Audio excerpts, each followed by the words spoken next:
morning, everyone. Welcome to the Veg Fest. I'm actually so honored to introduce our next speaker because we're so lucky to have her here in the Bay Area.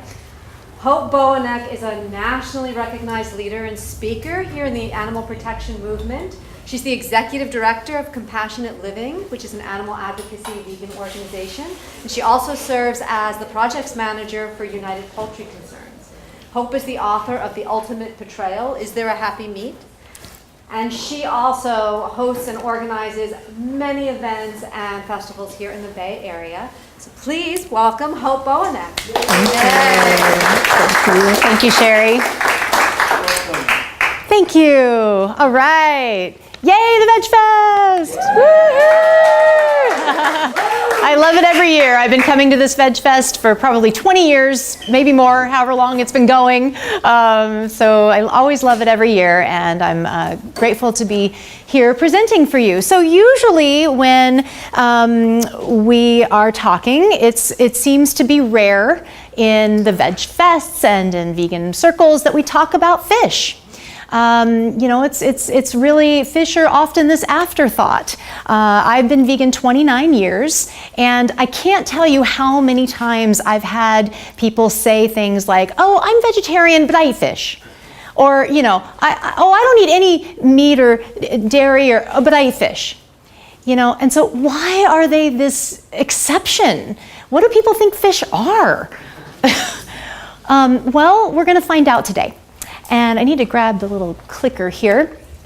Okay, so they're so beautiful. Look how amazing. Just incredible, incredible beings. So diverse, so much color. They're just so beautiful. But you know, they're the original vertebrates. They are our ancestors. Right?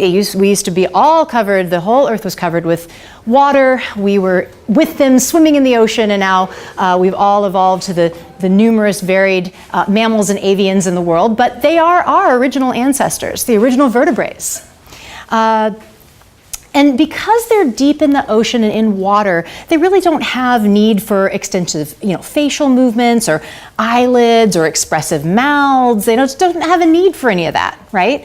And because people have limited imaginations and think that only beings that look like us can be like us, think like us, feel like us, they've really been falsely perceived as simple, unfeeling, primitive, unintelligent, things like this.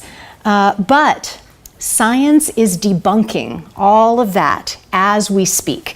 There have now been really 3 decades of amazing scientific discovery around fish that we're going to talk about today. Just really a steady stream of scientific discoveries of how they think, how they feel, the complexity of their lives. And this is an amazing book that I got a lot of the information that we're going to hear today out of. It's called What a Fish Knows by Jonathan Balcombe. I highly recommend it. Incredible gathering of all the science that's been happening around fish. But we're going to start with a very basic question that is still, unfortunately, a question out there, and that is, do fish feel pain? I'll start with a story. So when I was a little girl, we lived in southern Florida, and even though we were in Florida, we rarely went fishing, luckily. It was a very rare thing to go fishing. My dad was a businessman and often in a suit and tie, and this is not something we did. But one time we did go fishing. I was maybe 7 or 8, and we went fishing. And the first fish that we caught on the line, we brought him out to the ground or the dirt or whatever, and he was just flopping and flipping, and his whole body was convulsing, and it was so distressing. And my face must have reflected his distress, because my dad kept saying, oh, it's okay. They don't feel pain like we do. This is just reflexes. Don't worry, And I remember at 7 years old thinking, wow, Dad, I think you're wrong. I didn't say that, but I just couldn't believe that he didn't see the distress that this fish was in, but of course this is probably what his dad told him and his dad, and this is the belief that fish aren't the same as us in that way. So I really want to debunk this. So luckily, science has discovered what, every 7-year-old kind of knew inherently and instinctively. Yes, fish do feel pain.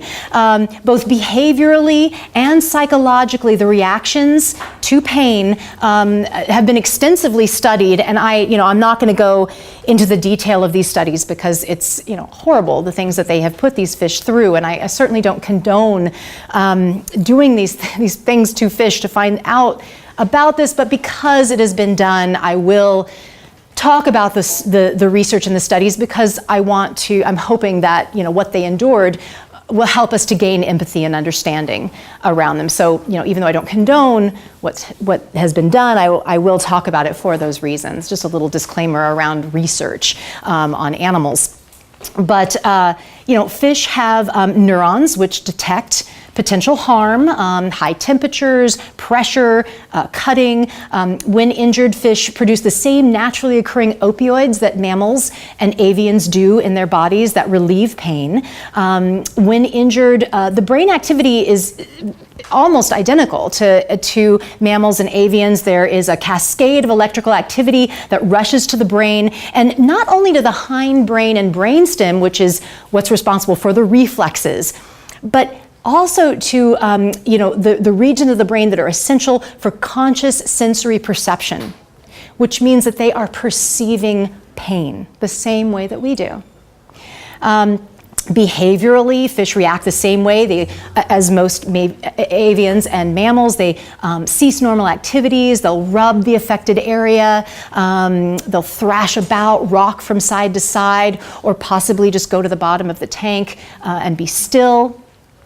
And when painkillers, morphine and other painkillers are introduced, then normal activity will somewhat resume. So again, these are all indications that they do feel pain.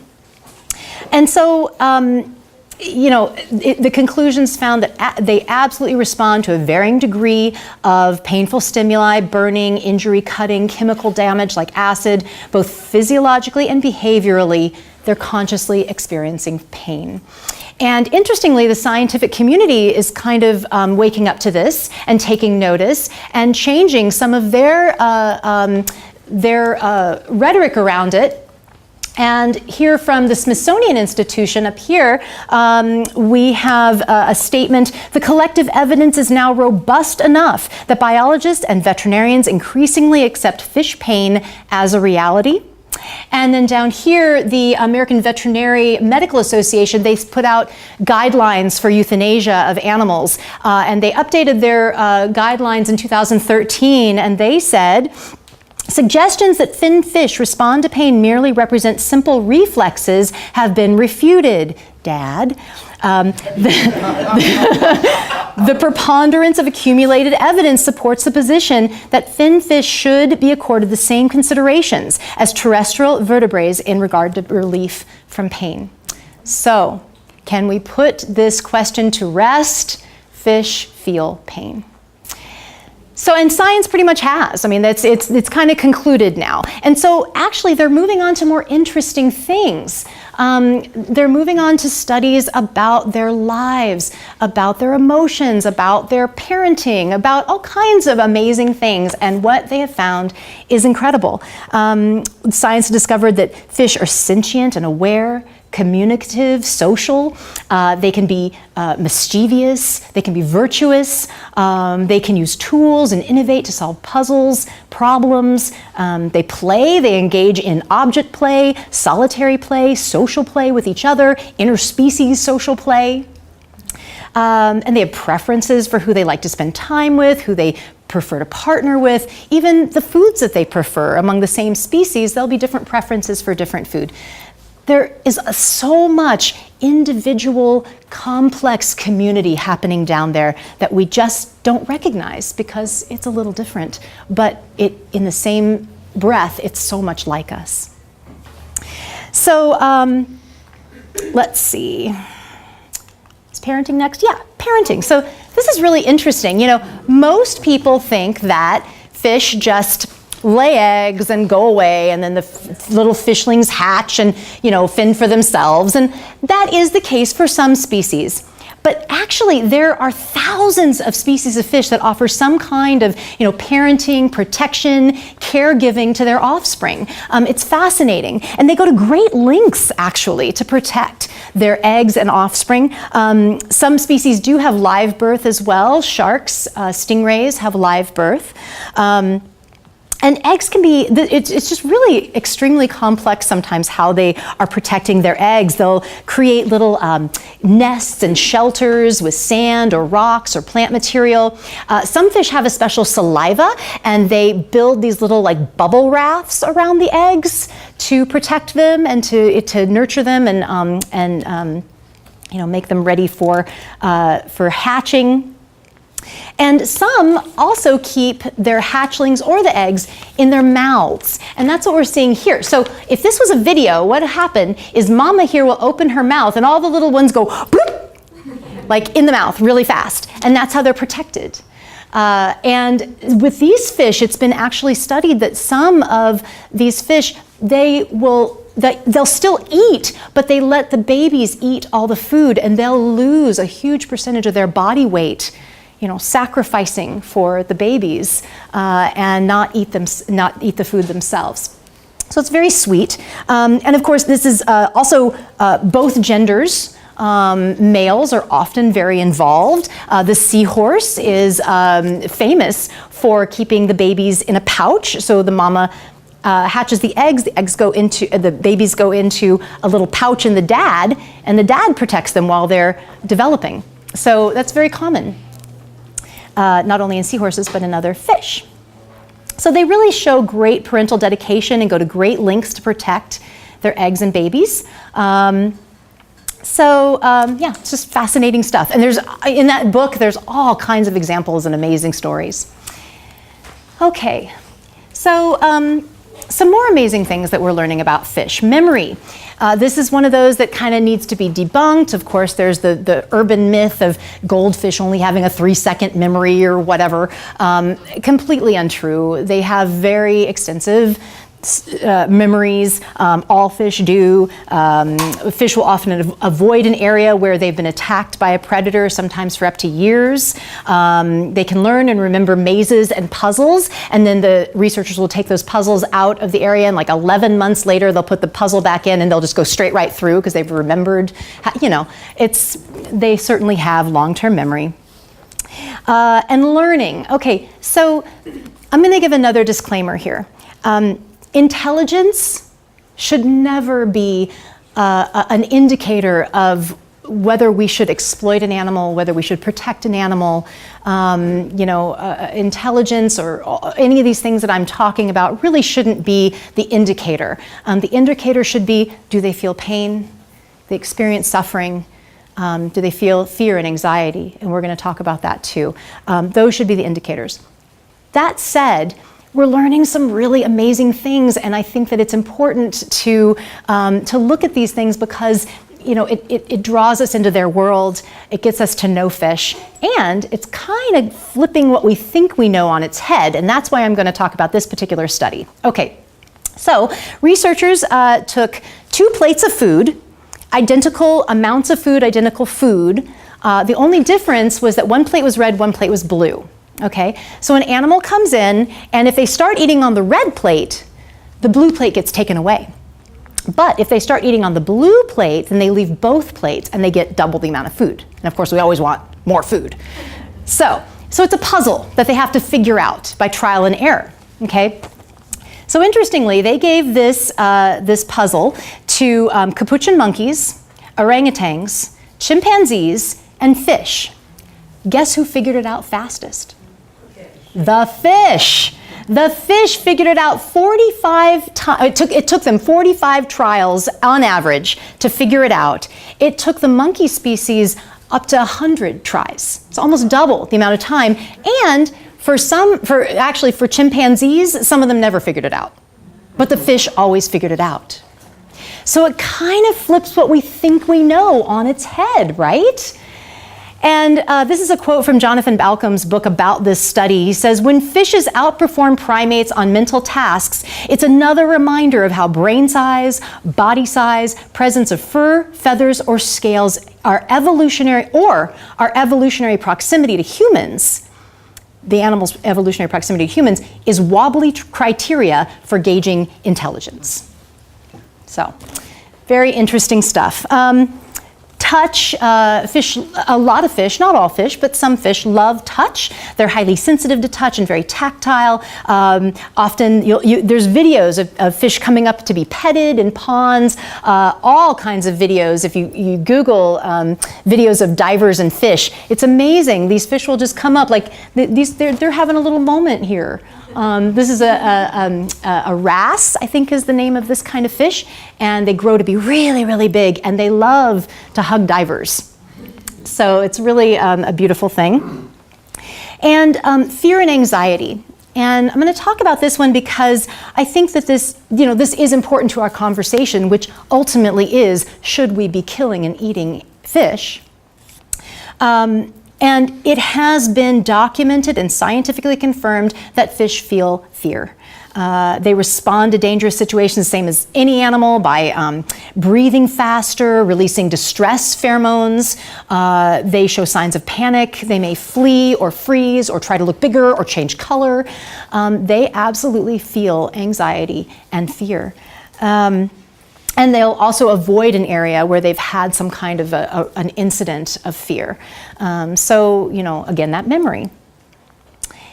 And, I know it's hard for humans, challenge for humans, to conceptualize and consider other animals as sentient and conscious. But in 2012, scientists came together and they created animal expert scientists came together and they created something called the Cambridge Declaration on Consciousness.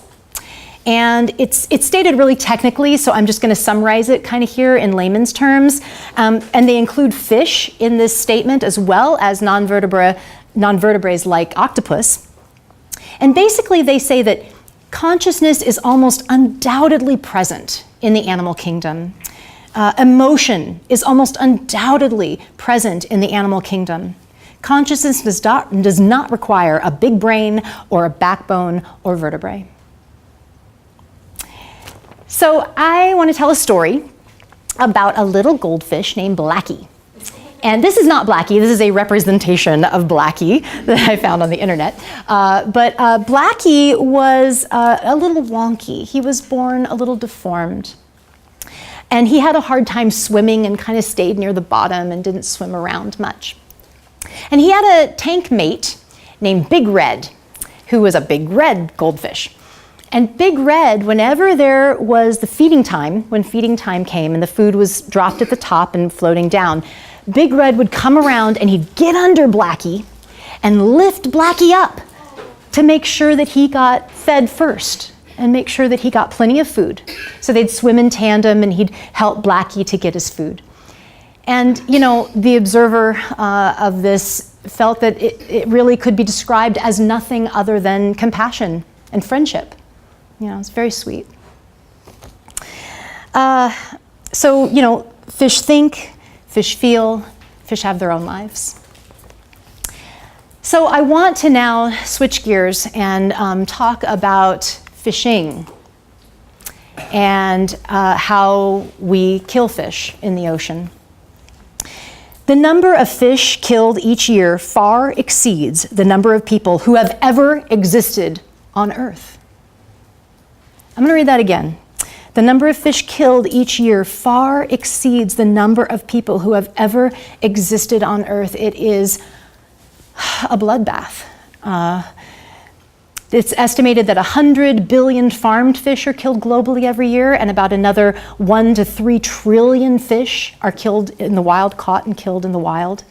They're the least protected animal. There are no laws in the U.S. regarding how fish are caught, treated, or killed for food. And there are numerous ways. This is one of the most common, of course, the netting that goes down deep into the ocean, just scooping up everything in its path. And we'll talk a little more about that later. But I want to first talk about longline fishing. And longline fishing is another very common method. I feel, after researching all of the ways that we kill fish, that this could be argued to be one of the most brutal and horrible ways that we kill fish. So basically, it's a long line is laid down. It can be 60 miles in length. There's lines that come down with the hook and bait. There can be 2,500 of those on a long line. And what happens is, so when you're recreational fishing, right, and the fish comes and gets hooked, then that, they immediately get pulled out, and whatever's going to happen to him is going to happen to him. With this, they grab the bait, they get the hook, swallow the hook, and they're caught there, and they're pulling, and they're in pain, and the hook could be in their mouth, it could be in their throat, it could be in their stomach, and they are trying desperately to get off this hook for hours, for days. It's brutal, horrible. They're totally unprotected there. Predators can come and eat them. It's really so sad. And of course, there's a ton of what the industry calls bycatch. I call bykill. It is, all the non-target species, as we see here, dolphins, sea turtles, all kinds of non-target fish. Collateral damage? What's that? Collateral damage, yeah, absolutely, yeah. So longline fishing is really brutal, absolutely brutal. Okay, so the next slide is a little intense, but I feel it's really important to realize that these are animals. They bleed. They have the same kind of guts and gore of any animal when you kill them and cut them up. So when the long line, or even with the fishing nets, if the fish are still alive, pulled onto the boat, often then they die of suffocation. And that is another brutal way to die. It's like us drowning, basically. It's, a prolonged, frightening, suffering kind of death. But those that are still alive and make it to being cut up don't have it any better. There was 2002, they did a study on fish slaughter and the degree of suffering that the fish endure. And they found out that even just being cut up, slicing through the gills or being decapitated to bleed out, the suffering level was, quote, very high. And then being put on ice is another way that they die, as you can see here. And basically, this is just prolonged suffocation. It just prolongs the suffocation. They don't just freeze, and no, it's a very prolonged and painful suffocation. Other ways that fish are killed is by electrocution, being put on ice, as I said here. So another thing that fish can endure is decompression.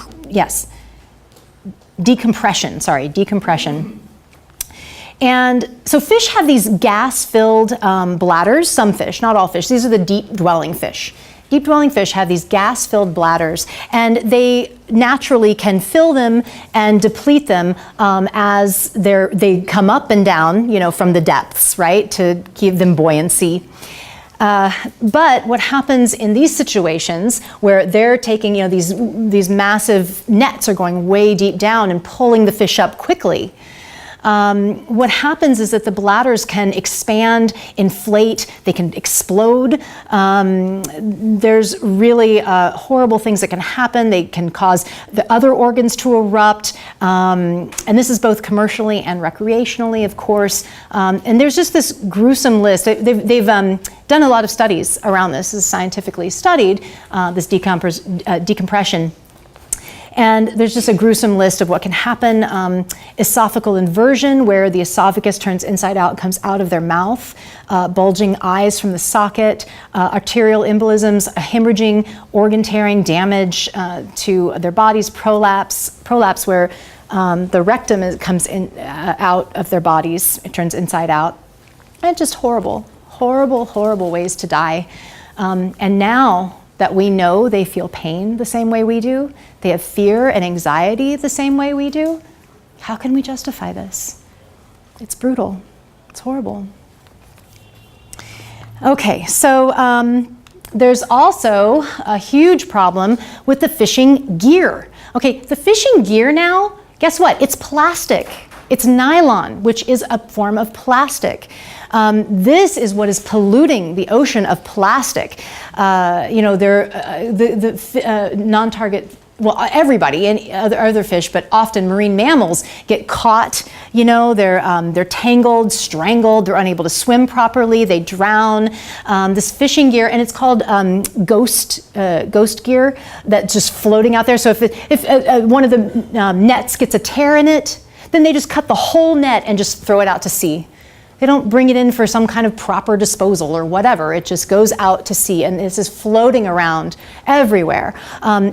We talk about the straws. There's now this energy around getting plastic straws out of the ocean, which is great, and I'm so grateful for that. But guess what? Plastic straw pollution is maybe like this big. Fishing gear pollution is like this big. So if we really want to help the fish and ban something, how about banning fishing? Okay. Okay. Fish farms are no better. This is, fish farming. It's basically just thousands of fish crammed into these tiny tanks. They're just like small swimming pools. They're just on top of each other. If you've ever seen video, I've actually been to one, and the water is just black, and then you see this movement, and you realize that there's just thousands of fish swarming on top of each other. It's really awful. They're swimming in their own waste.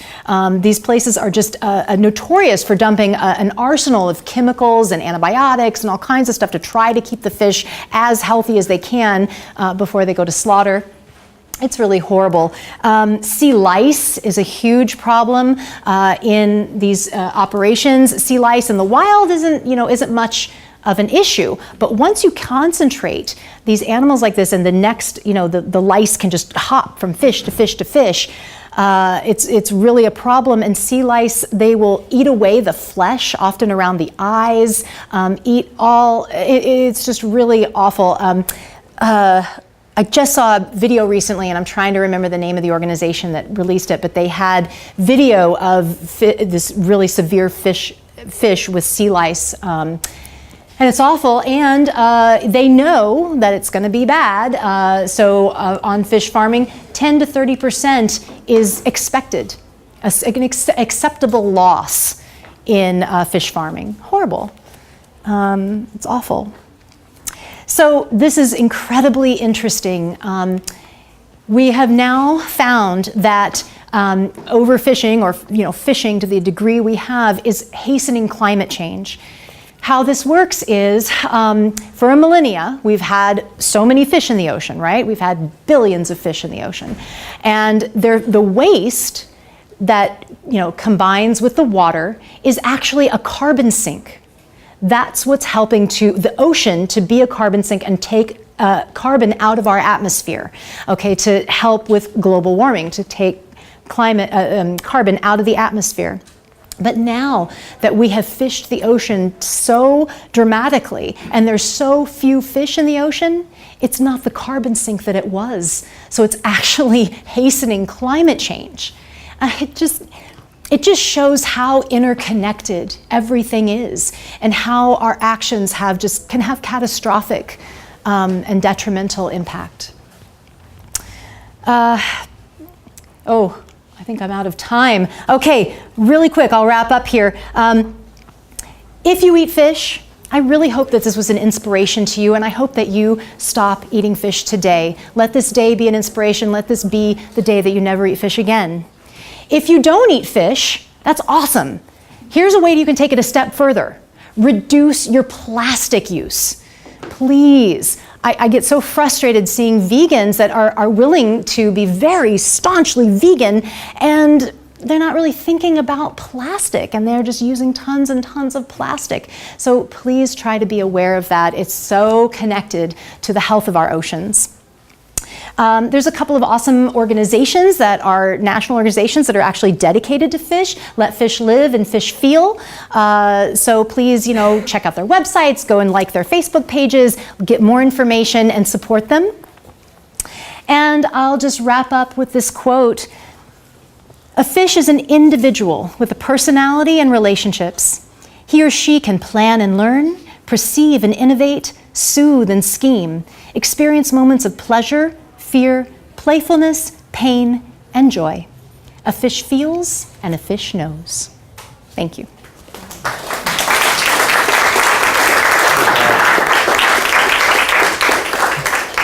I don't know if we have time for questions. I'm a little over. Nobody is telling me not to, so I guess. Just a quick one about, people talk about shellfish, like the clams and things. They're going to try to say, what about that, when you talk about fish. Right. It's an interesting point, and it is my intention to do some extensive research into there. Jonathan Balcom doesn't go into the non-vertebrates, clams, shellfish, all that. So I haven't been able to really delve into the research, but I want to. But here's my thought on it, is they're not plants. We know that. They're not plants. So, we're eating a plant-based diet. It's a vegan diet of plants. So I want to give them, those creatures, the benefit of the doubt that there's something beyond plant life there. So I just avoid them. Yeah, Yeah, well, I was just asking, I think one thing that really sets humans apart from other species is our ability to be cruel. And I was deliberately cruel, as we've seen recently. And I just wondered if there are ever instances, I know fish eat fish to live, eat fish, people always say that to me. So are there ever any instances of fish being cruel? There are. They're individuals. Just like all animals, it's rare, and I think intentional cruelty in humans is rare too. I wouldn't say when we're eating meat that it's intentional cruelty. It's culturally and socially accepted. So there's a little difference there. So, but yeah, they're individuals like any animal. I mean, everybody in here probably has known of a cat that was pretty mean, right? But we still love them. It's okay. So there's mean people, there's mean animals. Yeah. Yeah. Hope, do you think it's possible that plants like carrots and potatoes feel pain when they're yanked out of the ground? So this is an interesting question that's coming up more and more. If we're going to go with science as we know it now, no. They do not have a central nervous system. They do not have the brainstem function that what we, as science, recognizes as pain. Okay, so that's the scientific answer. Now, there's a more metaphysical thought around it, right? And for that, what I would say is we must eat. This is being human, being animal, we must eat. So let's take the path of least suffering, what we know to be the path of the least suffering. And if plants did feel pain, let's give it the benefit of the doubt and say plants did feel pain, eating a vegan diet, you're still causing the least suffering because you're eating the least amount of, so when the animals are eating plants, then you're going to be eating more plants and animal by eating animals. Do you see what I'm saying? Well, there's certain plants, for instance, fruit, that are picked off a tree that are actually a living part of the plant. They're meant to fall off and attract, like an apple has the seeds in the middle. It's meant to attract a herbivore to eat it and disseminate the seeds. Sure. Now, another part of the plant that is harvested, it actually kills the plant is a different story, but I've had this response thrown in my face when I talk to someone about, well, if you slit a pig's throat and it squeals, it's probably not happy to become your You want to know the short answer? Here's the short answer. Would you rather mow your lawn or hit a pig with a baseball bat? Dealing with people with low There's a huge difference. We know. I know. So anyway, I think we got to wrap up. Thank you, everyone. I didn't hear that, Gary.